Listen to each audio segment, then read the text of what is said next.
Hey, it's Joe Amoia, founder and creator of GPSforlove.com. If you're at that point in your journey where you're really struggling and you're not in the relationship you really desire and that you know you deserve, I've got a great video for you. Today, I want to share something that I learned from one of my friends, one of my mentors, Mastin Kipp, creator of thedailylove.com.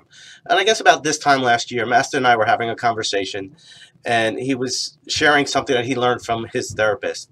And it was something that when he said it was like so profound, and it was this simple statement: is that the one thing that all of your problems have in common is you. And again, the one thing that all of your problems have in common is you. Now, I know some of us, as we hear that, we go right into our stories. But you don't understand. My husband cheated on me. I grew up in an orphanage. Whatever it may be. And I'm not saying that your story isn't valid to you. We've all got stories. I've got lots of them.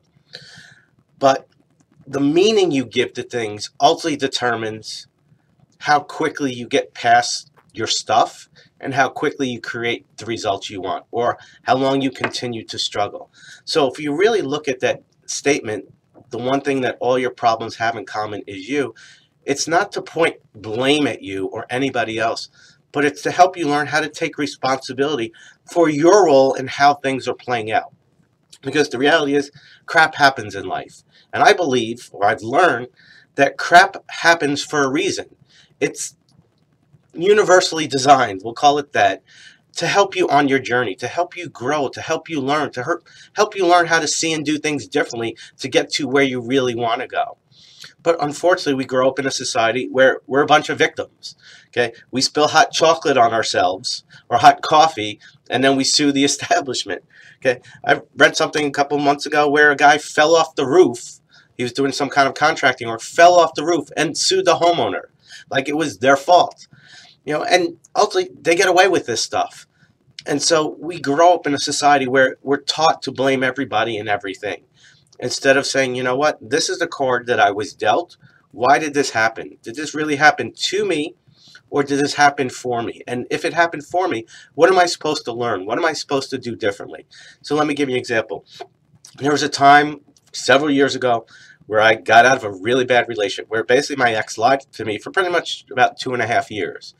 And about 28 days before we were supposed to get married, all of a sudden the stories changed and the truth came out. And I had to pull it out. And then in that moment, I could have played the victim. I could, oh, you lied to me, you led me on, and I could have went there.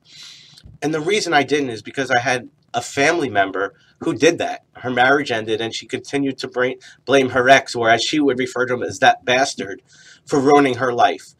And for the next 30 years, she wasted her life. She turned from a beautiful woman to an angry, bitter woman who just let herself go in every way. And I remember being at that point in my journey saying, you know what, I don't want that to be me.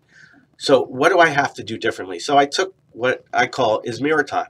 I took a good look in the mirror and I said, okay, yes, my ex did this, but what role did I play in this? Because the reality is she never put a gun to my head. She never said, you have to stay here. I stayed for my own reason. And I looked at those reasons and I said, you know what? I'm partly guilty here. I played a role in this. The reality is my gut was telling me to run. My gut was telling me I shouldn't have to work this hard at a relationship.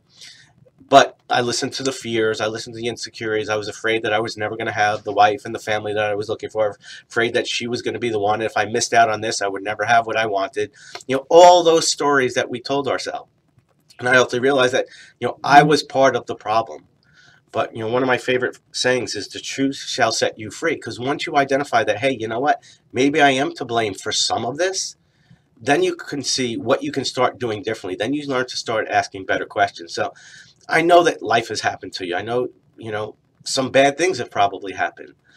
But instead of being the victim, see how you can learn from that. Look at people like Oprah Winfrey or Maya Angelou who've been through some severe crap in their life, but who have overcome it. I know they say, well, that's them. It's easy for them. No, it's not. We all go through crap, and that's why I always study people like that, because life is constantly throwing stuff at me. As I'm sitting here speaking to you, life has been throwing stuff at me. But you learn, I can deal with this. I can get through it. And the more you learn to meet it head on and deal with it, the easier it is to also get past it and get through it. Because on the other side is all the really cool things that you really want, including that great relationship. So today, little mirror time. Okay, little homework for you. I want you to step back out of your life as if you were an observer.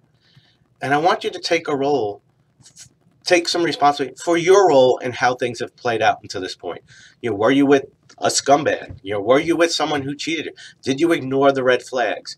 Did you focus on the chemistry and ignore all the other things that you needed? Did you simply live, like an ostrich, with your head under the sand? Okay, whatever it is. Again, this isn't to beat yourself up and to make you wrong, but it's to help you learn and see where you went off course and what you need to do differently the next time around. So take that mirror time, take a good look at yourself and say, what role did I possibly play in all this? Because that's where the answers lie. That's where you're going to start learning, and that's what's going to help you move on to create that relationship that you desire and you deserve. So after you take that mirror time, what I want you to do is simply share your responses, share what you've learned in the boxes below. Now, if there's part of you that says, no, you don't understand, I've been screwed and I did everything right and everything perfect, well, you know what? I really, really want you to take a good look in the mirror. And if you're not, right now, you're too invested in being right and playing the role of victim, which we've all been there, then talk to someone that you really know, like, and trust, who can be, what I call brutally honest with you from that loving space, and ask them, what do you see? Is there something I'm missing? Because very often those people who are close to us see what we're doing wrong, just like we always see what somebody else is doing wrong. But very often they're afraid to tell us because they don't want to hurt our feelings, especially if they know that what they're going to say isn't going to resonate with us. So give them that permission and you'll be amazed at what you find. So after you do all that, I want you to share what you've learned before. And if you have any other questions or comments, feel free to put those down below. As always, it's an honor and privilege to be with you. I'll see you next time. Much love.